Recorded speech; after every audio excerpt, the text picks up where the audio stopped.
오케이 공님. 블랙박스요.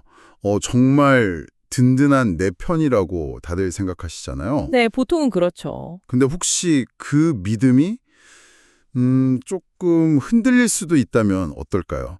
저희가 자료들을 좀 봤는데 블랙박스 나의 편인가 덫인가 뭐 이런 제목도 있고요. 운전자의 권리 관련 내용도 있었는데 이게 생각보다 복잡하더라고요. 맞습니다. 그래서 오늘은 바로 이 블랙박스의 좀 예상치 못한 얼굴, 어쩌면 나에게 불리하게 작용할 수도 있는 그런 순간들에 대해 좀 깊이 파헤쳐 보려고 합니다. 네, 그 블랙박스는 사실 그냥 기계잖아요.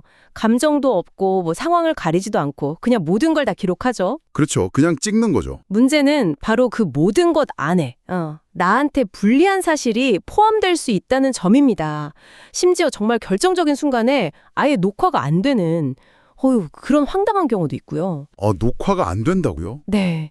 그래서 오늘 이 두 가지 측면, 그러니까 불리한 증거가 되는 경우랑 아예 기록이 실패하는 경우, 이걸 좀 깊이 들여다볼 필요가 있습니다. 와, 정말 흥미로운 지적이네요. 저도 자료 보면서 아차 싶었던 부분들이 딱 그런 거였거든요. 네네. 그럼 구체적으로 어떤 경우에 블랙박스가 오히려 우리 운전자를 곤란하게 만들 수 있는지 그 자료 속 사례들을 통해서 한번 알아볼까요? 네, 좋습니다. 그리고 또 어떻게 하면 이 똑똑한 기계를 진짜 내 편으로 만들 수 있을지 그런 실질적인 방법까지 한번 찾아보죠. 가장 흔하면서도 좀 치명적인 경우가 바로 자신의 운전 습관 자체가 불리한 증거가 되는 상황이에요. 운전 습관이요? 네, 예를 들어서 뭐 무심코 저지른 신호 위반이라던가 아니면 상대방 잘못이 좀 있더라도 내가 먼저 너무 급하게 핸들을 확 꺾는 장면 같은 거요. 블랙박스는 이걸 아주 정직하게 담아내니까요. 법정에서는 이 정직함이 오히려 나에게 불리하게 작용할 수 있다는 거죠. 듣고 보니 정말 아찔한데요. 심지어 그 자료에는 차량 내부 대화 있잖아요. 네, 대화 내용. 그게 녹음돼서 불리한 증거가 된 사례도 있더라고요. 뭐 무심코 아이고 내가 잘못했네 이런 말이라도 하면 그렇죠.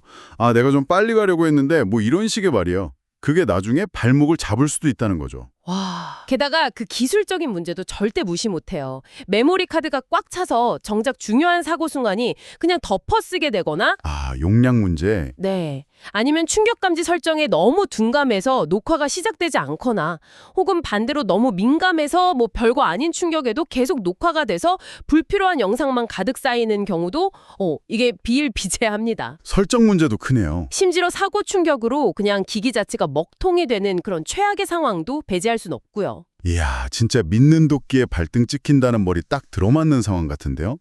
그럼 이런 잠재적인 위험들을 알고 나니까 그럼 어떻게 해야 블랙박스를 제대로 쓸 수 있을까? 이런 질문이 그냥 바로 드네요. 네, 그렇죠. 다행히 자료에서 몇 가지 좀 실용적인 조언들을 찾을 수 있었어요. 네, 맞아요. 몇 가지 좀 핵심적인 관리 포인트가 있습니다.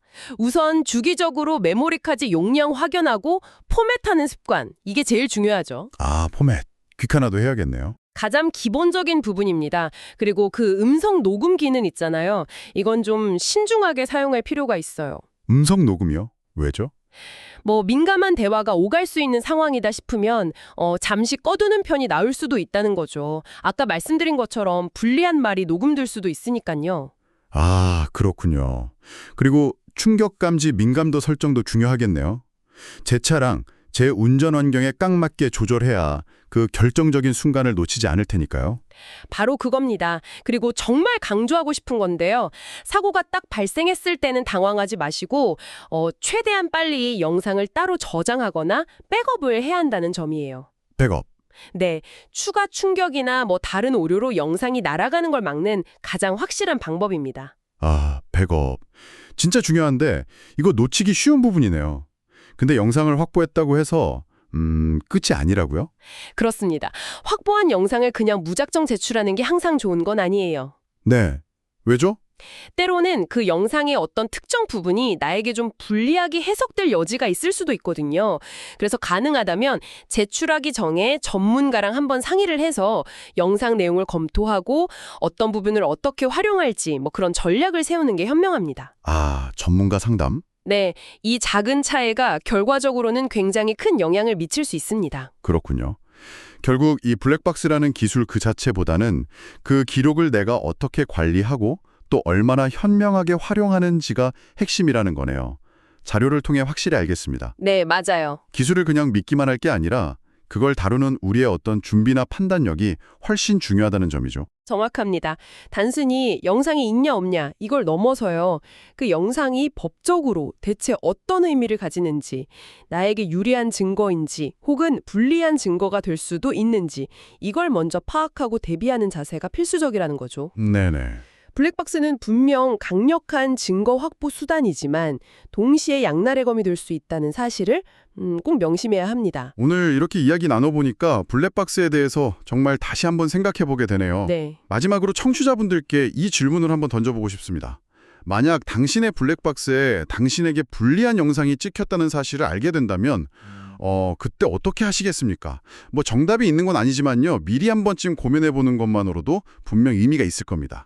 중요한 질문이네요. 네, 안전운전 하시고요. 오늘 집에 가셔서 내 차 블랙박스 설정은 괜찮은지 한번 점검해 보시는 건 어떨까요?